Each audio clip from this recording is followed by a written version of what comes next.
Hé, Colob, qu'est-ce que tu veux? Je voulais te demander si tu pouvais me redonner la fonction de monteur dans les vidéos. Si c'était possible. Et pourquoi ça? Bah tu sais, je faisais le montage sur...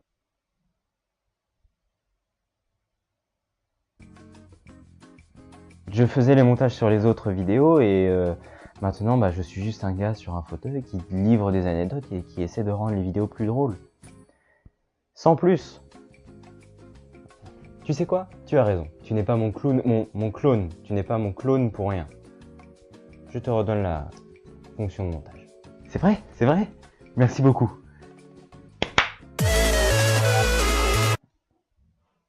Tu veux mourir? Non, non, non!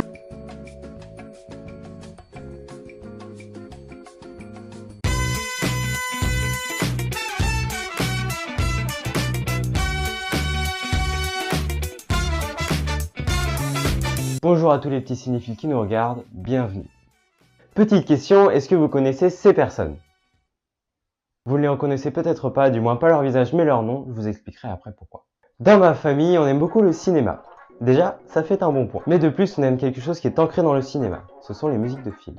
On appellera ça Original Soundtrack ou bande originale. OST, BO. Thomas Edison... Oh, encore lui!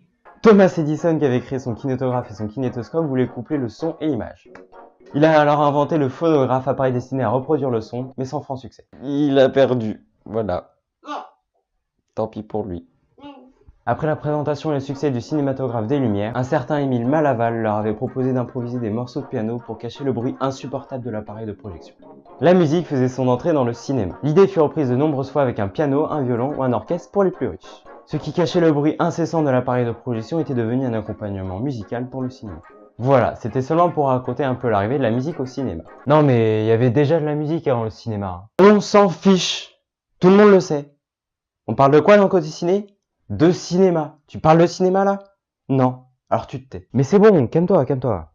Je vais parler de cinéma, je vais parler de cinéma. Merci. Donc, tous les films d'aujourd'hui sont composés avec de la musique. Le compositeur est un élément clé de la réalisation. On pourrait dire que sans ce petit Émile, nos films seraient fades et beaucoup moins vivants qu'ils le sont à notre époque. En effet, la musique est très utile dans les salles sombres. Grâce à la musique, un personnage peut avoir plus de profondeur. Tout comme un lieu banal peut avoir une toute autre tournure avec une musique épique. Un combat. Oui, un combat. Un combat pour être bourré d'effets spéciaux. Sans la musique, je trouverais ça... La musique peut rendre une scène plus émouvante, plus violente, plus...